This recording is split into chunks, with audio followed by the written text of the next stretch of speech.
Think you got hold on me.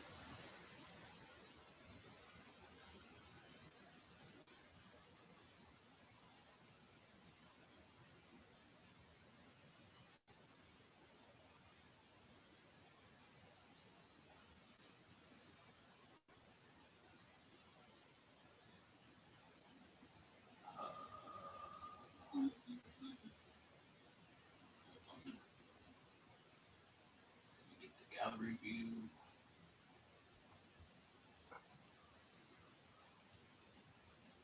Okay, let's just wait till it changes on YouTube, and then we'll get started.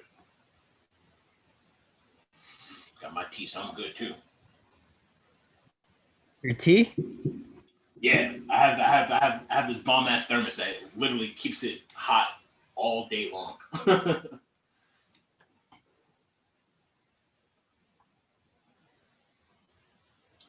All right, Chris, we are live. Happy Monday to you. Happy Monday to our audience. Welcome, everybody. This is the Risk Reward Show presented by Risk Reward Media. I'm one of your co-hosts, Mr. Reward, and I'm joined by Mr. Risk. Or Mr. Risque sometimes, which, hopefully he comes out today. But we're here to help you find the upside in your professional and your financial lives. Today, we're going to be talking about income shared agreements. These are typically used by boot camps as well as some colleges too. And basically, this is instead of going the student loan route, this was created as a way to lessen the burden of the multi-trillion-dollar debt that is within student loans. Afterwards, we will be taking our open office hours questions to give advice on Twitter Spaces. So feel free to follow us there after this is done. But as we say every week, please subscribe, like, share, comment on our channel as well as all of our posts on social media. Also, this is something that you feel would be helpful for anybody else within your network. Do not hesitate to share. And with that being said, Chris, let's hop into our show. So, I know you mentioned you wanted me to start off our weekly rewind. So this is the part of the show where we basically just talk about what we found to be something worth talking about. And for me, it's one of my favorite rappers, one of my top 5 dead or alive.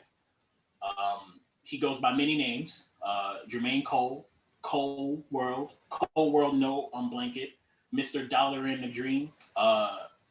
Some stats about him is that, Mr. Dollar in the Dream, and is known for beating.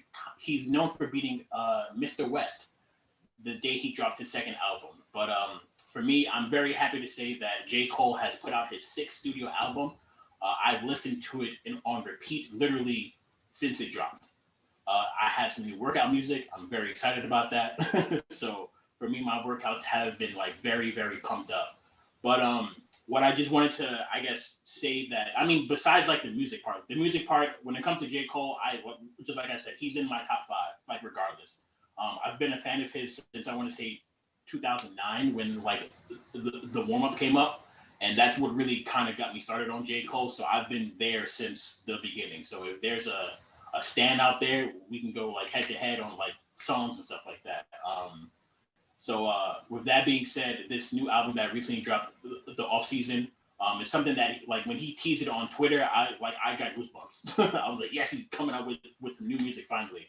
But he dropped that. He dropped a single for the song as well as a documentary on the YouTube. And for that, it wasn't long. I think it was about 10 to 12 minutes long, but it was just basically just him going to his old house, just talking about the process of just making that album. But I feel like with him, something that I like when it comes to his music is that one is always bars. It's he has the type of, he's one of those people. There are plenty of those people when it comes to Kendrick, probably Wale, Hove too. They would say something, and for me, I may not get it the first time, but it's one of those songs where I'm I'll probably get it the third to listen to, or it'll come probably a day or probably a week later. I'm oh, he meant that, and it just creates this whole then I get the actual song.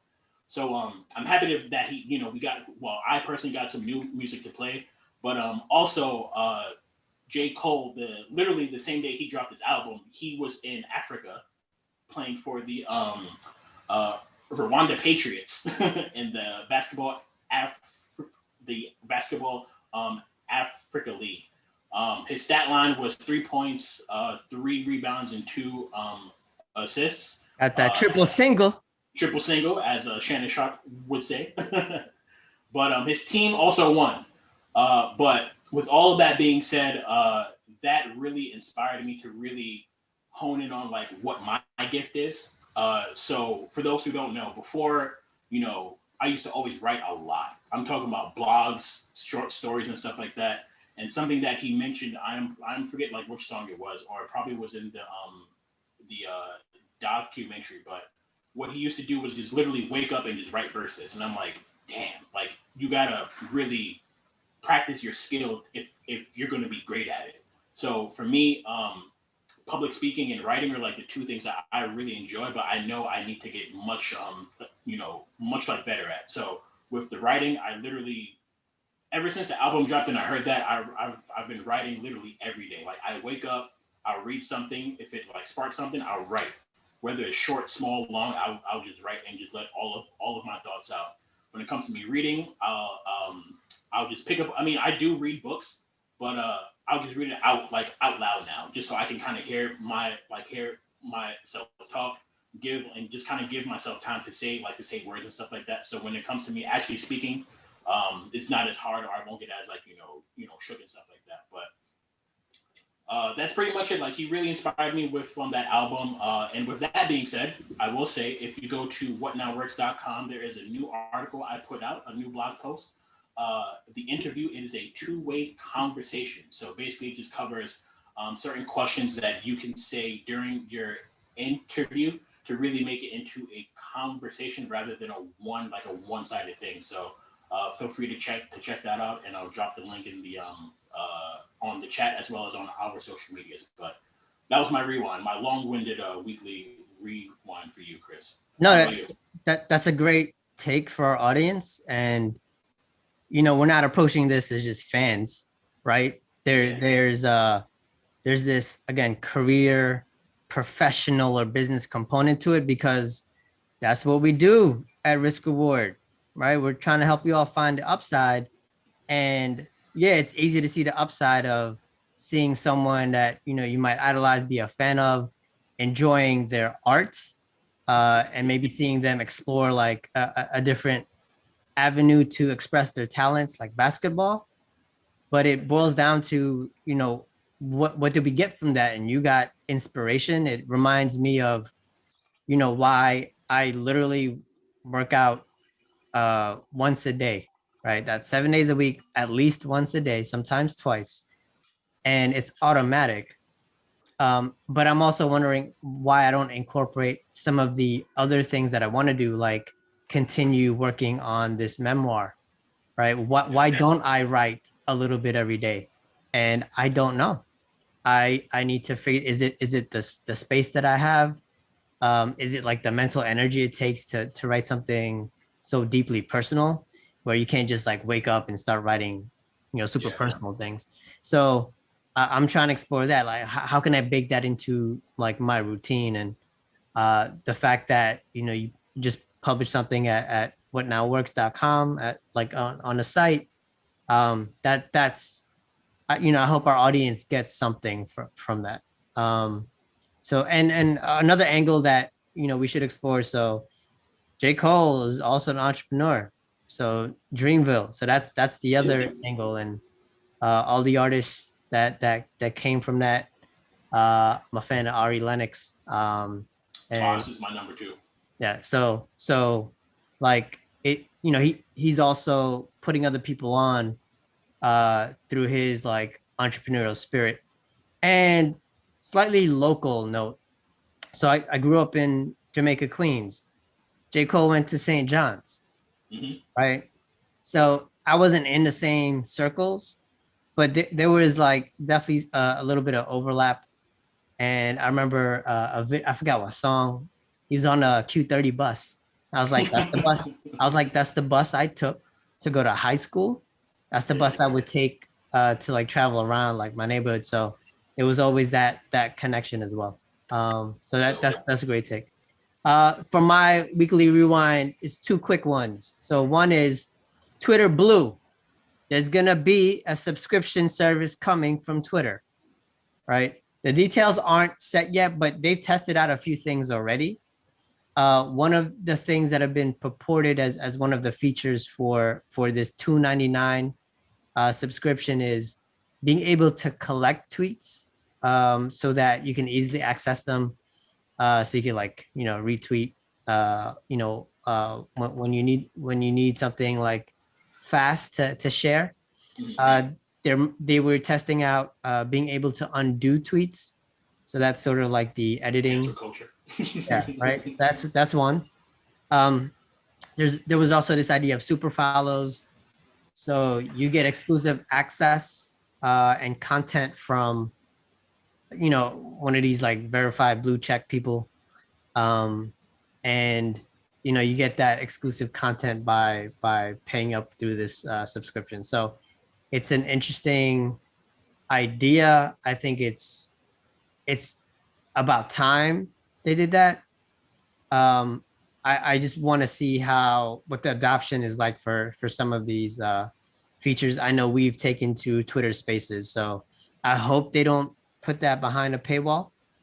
But it's something I would actually consider if it was a $2.99 subscription. Once we get the following big enough on Twitter Spaces. The last weekly rewind is fairly recent, so I want to shout out Andrea Meza, who is Miss Universe. But she's from Mexico. But I think what relates a lot to our audience and some of our work is she's also a software engineer. Right? Yeah. So I think this is one where representation wins all around as Latina to win Miss Universe. That's nice, but it's been done.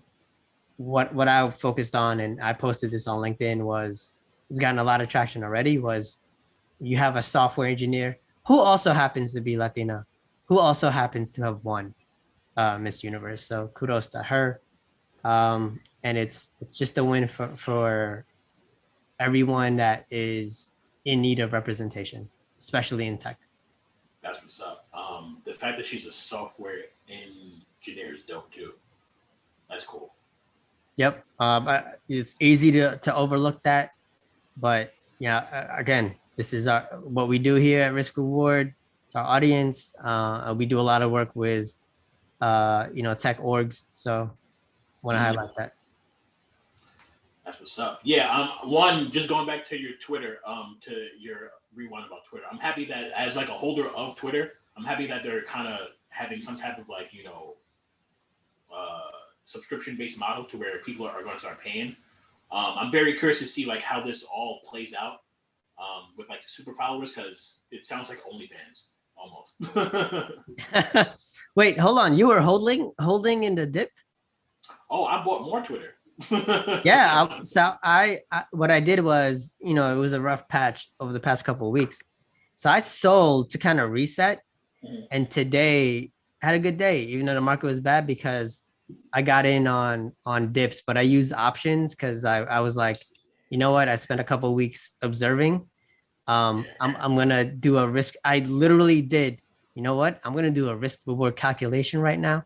So Twitter around like 51. I was like, I could throw down some money for shares, but I was like, you know what? No, I'm feeling confident about this one. We're going to some calls and 30% bump up today. So I had a good day in the market.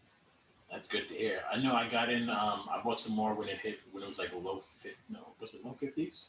I think so. Yeah. Yeah, I hope it was low 50s. But I had to do a reset. We'll do another portfolio show, but it hit my warning of like, hey, I'm down 12% from the all-time highs for me. I was like, let me pause, and then I regroup. Yeah, dope. Yeah, but I'm really excited to see that they have like this model finally. because they needed some more. I guess they needed another way to kind of bring in some more like profit. But excited to see where this goes. So yeah, so Willem, just see about Twitter. Hopefully everything goes well. Dope. All right. So with that being said, let's move into the main topic: income shared agreements. You want me to kick us off, or?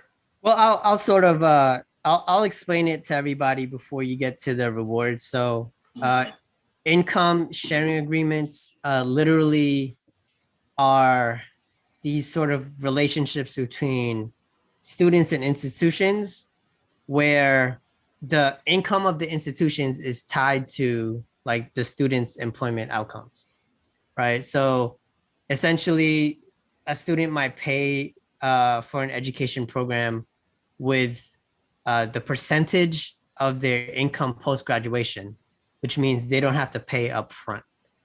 And when you look at this in the context of like the student debt crisis, you can understand how this might be appealing, right? And the reason this comes to mind is because there was a TechCrunch article recently about a Y Combinator startup called Blair Servicing, and they just secured $100 million to underwrite income sharing agreements so that its partner schools can start exploring this model. So again, at the Risk Reward Show, we're trying not just to inform, but also get people to start thinking about like what's next, like what's coming. And for all the institutions that, you know, we've either been a part of or worked with, if it's a boot camp or a school, I know I've done multiple presentations and talks with like colleges and universities across the nation. Like if they're not aware of that this is coming, like they need to hurry up and start at the very least looking at an income sharing agreement model for their institutions, because like college and university system is broken. There's a lot of people left out, so there needs to be some sort of change. And people have been thinking about, okay, well, we'll make courses go online. Like that's fine, right? That's one step, but there's this other way, and it deals with the actual like relationship of student outcomes in terms of employment to like the amount of money that institutions should be earning. And what I'll do before we get to the rewards is I'll actually share my screen to take you through what one might look like, right? So I know Derrick, you haven't first time seeing one, right? So and this might be the first time that our audience might be seeing one. So here is a boot camp called Pursuit, which I know from being around the New York City area. Its founder, Juke, has an amazing story. I've helped a couple folks get into Pursuit. I've had a couple of friends work at Pursuit. But in this chart, this lays out what an alumnus of this boot camp would pay. So Pursuit is a tech boot camp. So this is live on their website? Yes, live on their website. I love the transparency. I think folks should know this, but this is probably the best way to instruct people who aren't aware of what income sharing is. So there's this goal of, you know, making sure that folks get income that's livable, and that would be like 55K up, right? So if you notice, if a graduate of Pursuit gets a job that's like 40K, right? They don't have to pay anything, right? Because that's not a life changer, particularly if you're doing this in New York. That's not a life changer, given that you know, folks at Pursuit have like an average income coming in that's pretty low, but 40K doesn't change it enough. to the point where an org like Pursuit will feel comfortable with taking a percentage of income. But once you hit 55, right? This is pre-tax income, as you can see here. Once you hit 55, then you're going to be tied to a $229 monthly payment, right? But this payment is over the course of 4 years. So in total, you'd be paying back $11,000, right? Now let's speed up to higher income, because if you're training software engineers, the income is going to be closer to like 100K, right? So let's say you were hired as a software engineer at 100K. Your expected monthly payment would be $1,250, right? And you're paying for 4 years. So ultimately, you'd be paying 60K over those 4 years, right? I saw the pain in your face, right? All right. So, and if you take it to 200K, this equates to 70K over the life of, wait, hold on, over the life of just roughly about a little more than 2 years, right? So, but you'd be paying like 2,500. That's a nice salary though. So this is what an income sharing agreement example could look like. And I know it sounds sexy where like, oh, I don't have to pay up front. It's free up front. I just have to pay after. But once you start looking at the numbers, then people are going to start to wonder like, oh, wait, hold on. Is this really the best thing for me? Right. And we're approaching this on one side as the student, but on the other end, we can take this as Pursuit, or it could be some other college university who might be considering this model. Like, we're going to go over the risks and rewards of that, because I think the way, if you follow the money over the past couple of years, I think we are trending towards this. And I'm going to put this on LinkedIn a little bit later. I think this is going to be one of the most important episodes in terms of helping educational institutions, nonprofit orgs that are in this education space or tech education space, and definitely the workforce organizations that we've reached. This is a huge deal. And if folks aren't preparing for this wave, they're going to fall behind. But now you have a couple experts who can help you all out, pivot to this model, prepare for it. So now that our audience and you, Derrick, see an example of this, now let's get to the meat of what we do, the risk and rewards of this. Yeah. So for me, well, first of all, thank you for like showing that. I've just been reading about it, so for me to actually see it, and the fact that Pursuit is so transparent that they have it up there, I think that's great. You as a job seeker or anybody who's looking to get into the field of tech, you have an idea of what you would be paying back. Um, for me, as a, I mean, now that I'm thinking about the rewards of like both sides, for a person, for like a student that's going to one of these programs, you mentioned it, very, very, just like early on, but you don't have to pay up front. That's like the biggest things. And that really helps with a bunch of people who don't have the funds up front. They open their recruitment to a bunch of people. I think if you just have that passion to get this, to like really put yourself into this field, and you can actually do it. Me and you both have seen students who have come from working sales jobs just to get like salaries, as well as jobs to where they're like, it's a life-changing thing. So the biggest thing is you don't have to pay upfront, which I think is great. Secondly, it's on the institution to get you a job. So if that's what you're going there for, like, you're gonna get it because at the end of the day, they want to be able to kind of, I guess, charge you for like that future, for like those future payments. But they're going to be working very, very hard to make sure that you get the most high, like the highest paying job. So I think that's another plus. As well as I was reading, but I don't know if Pursuit would talk if they talk about this. But when I was doing some research on it, I found that there are no interest rates on like student loans.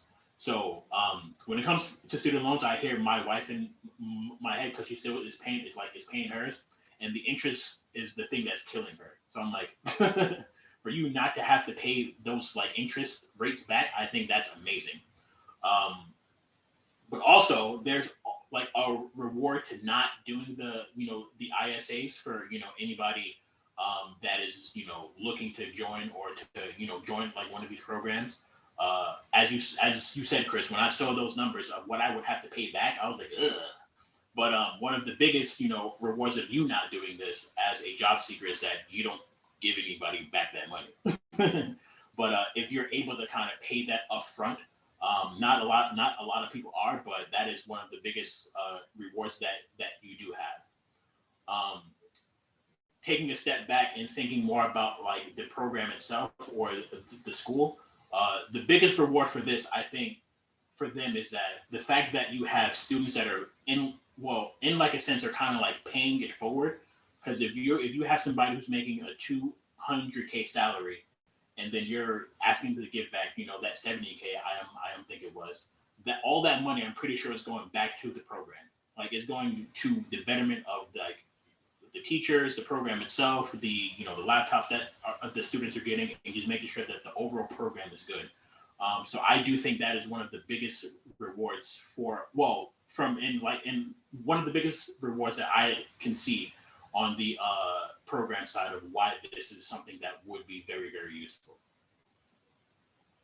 So a lot of great points that I will also, touch upon when I talk about the risks, right? So first I'll approach this from the idea of income sharing agreements as growing in popularity, right?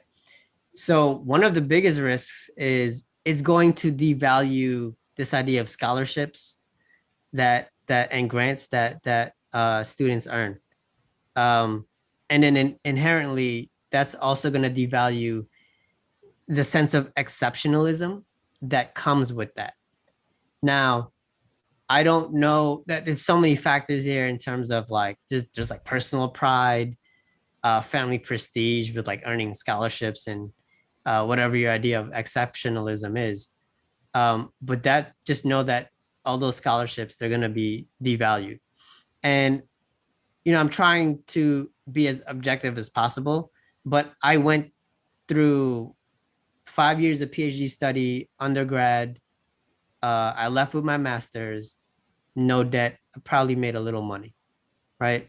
I know you went through school, no debt, right? We went to the same undergrad institution, City College of New York. So like the student debt didn't affect us in that same way. So maybe we're not looking at this quite the same way as someone who did accrue like a lot of debt. But I do know that I got the help of some scholarships in undergrad and also grad school. I would have got more if immigration status wasn't an issue when I was a student, right?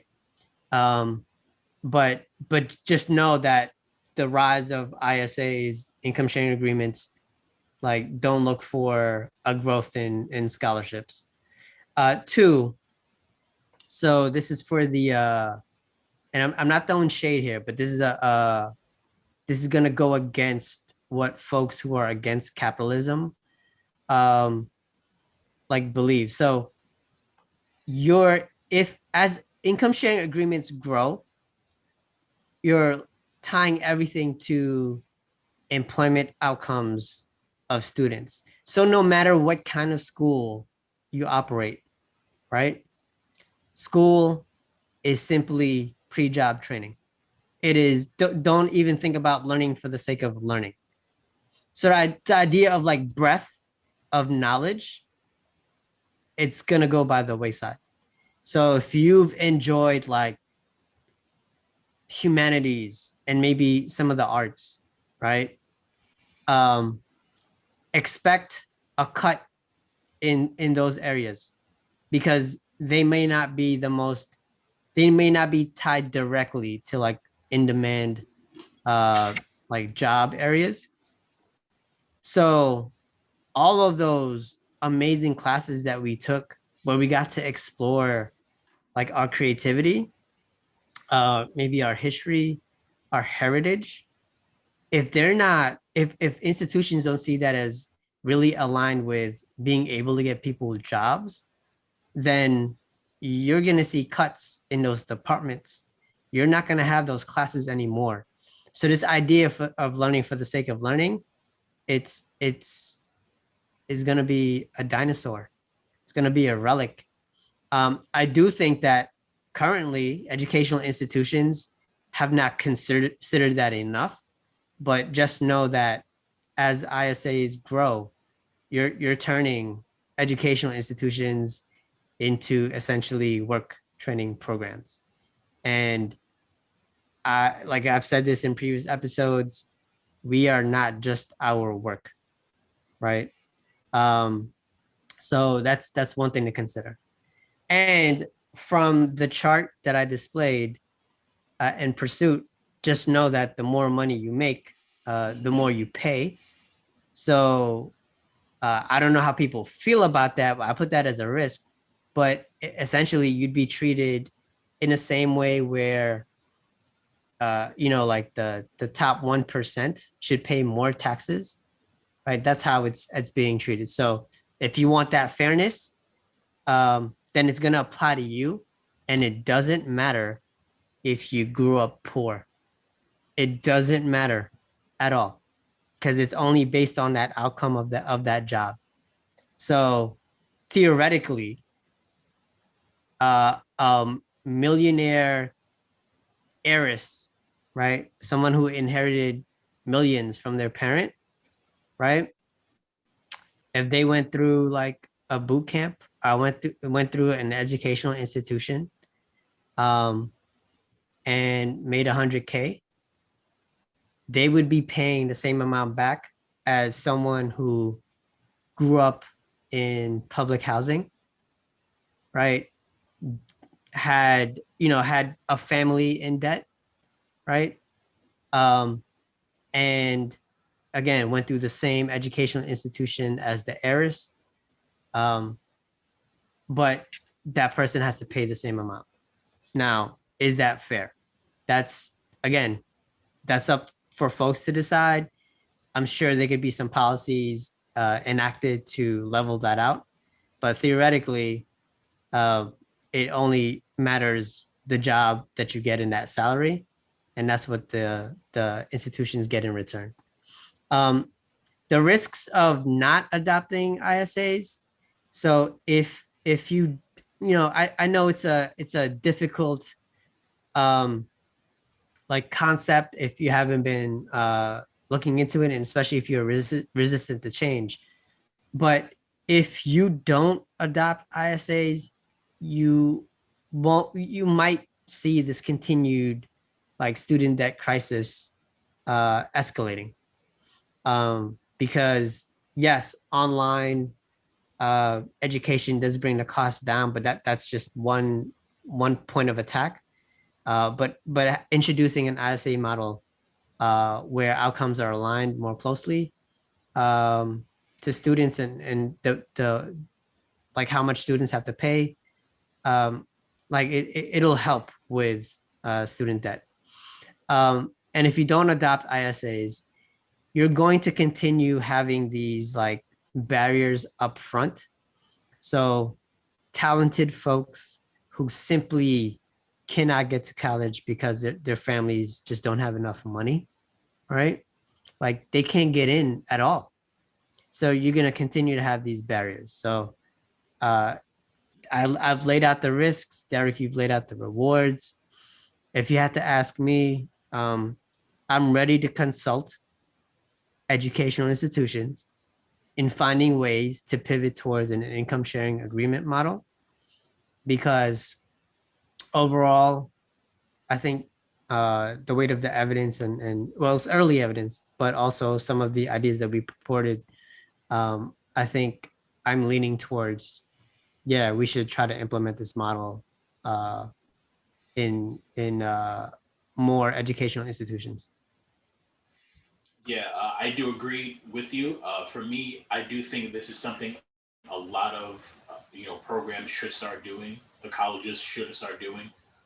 You mentioned that the barrier to entry would be something that just wouldn't be there. So for me, I think that's something that's great because, like you said earlier, there are millions of talented people who just don't have access to certain things, and for them to kind of get like their shot, knowing that they're going to be that the goal of the program is to get them placed. I think that's amazing. So for them to for the ISA to really, I guess, promote that, I think that's great. But also, like I said before, the pay it forward type thing, like it's really all of the money that you're going to be paying back is going to go back into that program to where someone else you're going to be laying those bricks for them to walk that same path. So for me, I think that's just how I feel. Question for you though, what I want to see what your take is, as you were talking about, what the ISA, like the certain risks that they do have. Do you think this is something that would apply to sport athletes, to college athletes also? Because if they're able to get that NBA money, then they just need like one or two players. That that is that is really interesting. That is not an angle that I have explored, but let me think about it this way. So, wow. And we had this amazing episode on should college athletes be paid, Yeah. and we were clearly on the side of that. So um athletes, so star athletes already get paid in scholarship to go, Mhm. right? So theoretically, as part of the the athletic program within a school, they are preparing them for a career, right? Mm-hmm. Um, and that career could be pro sports. If it's in football, basketball, that is lucrative. Yeah. Um, and I would argue that uh, it should be adopt. If you're going to adopt ISAs, you're going to have to make this distinction. Is it degree related or not? If I'm consulting Mm-hmm. an educational institution, so let's define the ISAs. Do they apply only to degrees or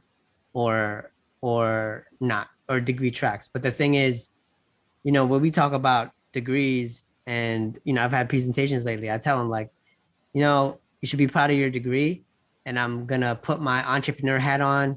I'm gonna say, I don't care what you got your degree in. I care about what skills you have, right?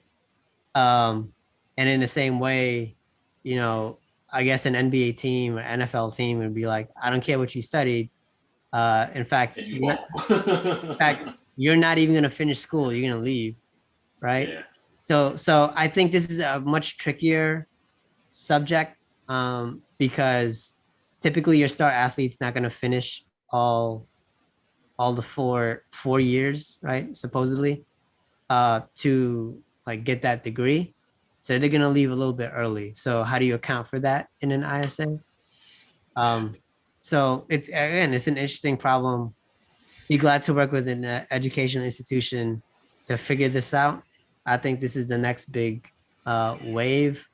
It does provide for me, like in my belief, this is going to provide equity aside from like the superstars, the rock stars on campus, whether it be the rock star students or the rock star superstar athletes.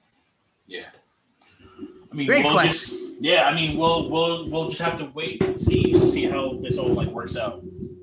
Yeah. But hey, we put ISAs front and center. We told you all, right? And again, we're trying to be forward thinking here.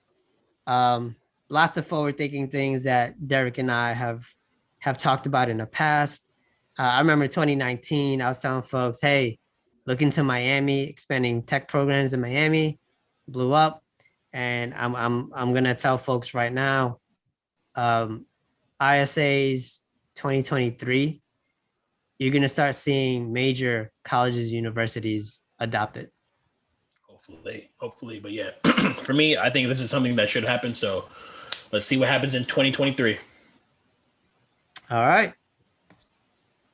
All right, let's take it to the right move right now. So what you got? Right move right now is don't look at Bitcoin.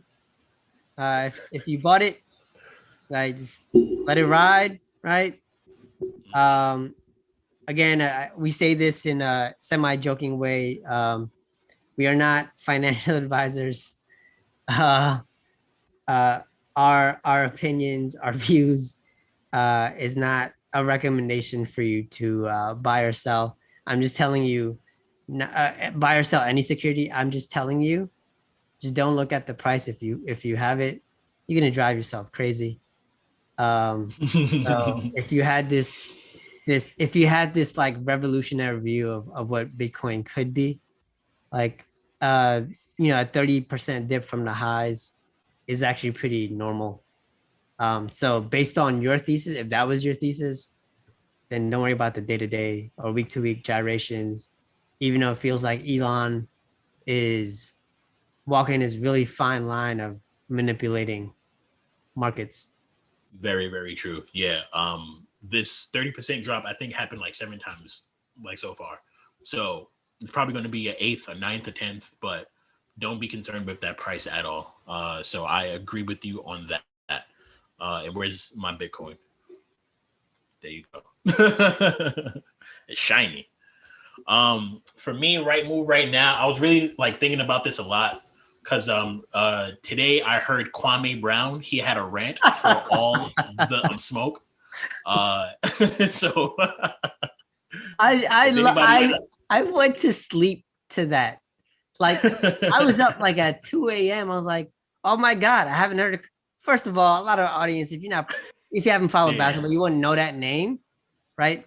But yeah, he was the 1 point in the 82 points between him and Kobe, scoring in one game. But no, it's actually a kind of like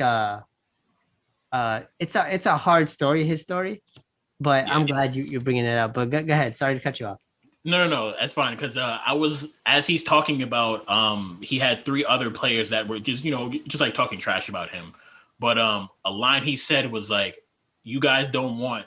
No, I think he said something along the lines of like, "You want some of the smoke, but not all of the smoke. So your podcast should be changing something to something different." So I was like, "Damn!" I was like, Kwame just had bars right there. But for me, the right move right now, just going back to what I said about J. Cole, apply pressure to you and to yourself. Every day, just make sure that you're being great in whatever you do. I know, Cris, you said how you want to start writing.